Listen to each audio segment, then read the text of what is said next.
വിശാൽ ഫരദാജ് സംവിധാനം ചെയ്ത് ഷാഹിദ് കപൂർ നായകനായി എത്തുന്ന സിനിമയാണ് ഓ റോമിയോ. ഒരു ആക്ഷൻ റൊമാൻറ്റിക് ചിത്രമായി പുറത്തിറങ്ങുന്ന സിനിമ ഫെബ്രുവരി 13-ന് പുറത്തിറങ്ങും. വമ്പൻ ബജറ്റിലാണ് സിനിമ ഒരുങ്ങുന്നത്. ഇപ്പോഴത്തെ സിനിമയിലെ അഭിനേതാക്കളുടെ പ്രതിഫലത്തിന്റെ റിപ്പോർട്ടാണ് പുറത്തുവരുന്നത്. ചിത്രത്തിൽ നായകനായ ഷാഹിദ് കപൂറിന് 45 കോടിയാണ് പ്രതിഫലമായി ലഭിക്കുന്നത്. വിജയപരാജയങ്ങൾ വന്നു പോകുമ്പോഴും ഷാഹിദിന്റെ മാർക്കറ്റ് വാല്യൂവിന് ഇടിവുണ്ടാകുന്നില്ല. തമന്നയും തൃപ്തി ധർമ്മതിയാണ് സിനിമയിലെ നായികമാർ. തമന്നയ്ക്ക് 8 കോടിയും തൃപ്തിക്ക് 6 കോടിയുമാണ് പ്രതിഫലം. നടൻ അവിനാശ് തിവാരിക്ക് 5 കോടിയും വിക്രാന്ത് മാസിക്ക് 4 കോടിയുമാണ് പ്രതിഫലമായി ലഭിക്കുന്നത്. നാനാ പടേക്കറിന് 4 കോടിയാണ് സിനിമയിൽ നിന്ന് പ്രതിഫലമായി ലഭിക്കുന്നത്. ജിഷ പട്ടാനിക്ക് 2 കോടിയാണ് പ്രതിഫലം. ഹൈന്ദർ, കമീന എന്നീ ചിത്രങ്ങൾക്ക് ശേഷം ഷാഹിദും വിശാലും ഒന്നിക്കുന്ന സിനിമ കൂടിയാണിത്.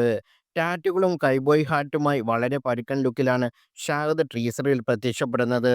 നാനാ പടേക്കർ, തൃപ്തി ദമറി, തമന്ന ഭട്ടി, അവിനാശ് തിവാരി, ഫരിദ ജലീൽ, ദിഷ പഠാനി, ഹുസൈൻ ദലാൽ എന്നിവരാണ് മറ്റു പ്രധാന വേഷത്തിലെത്തുന്നത്.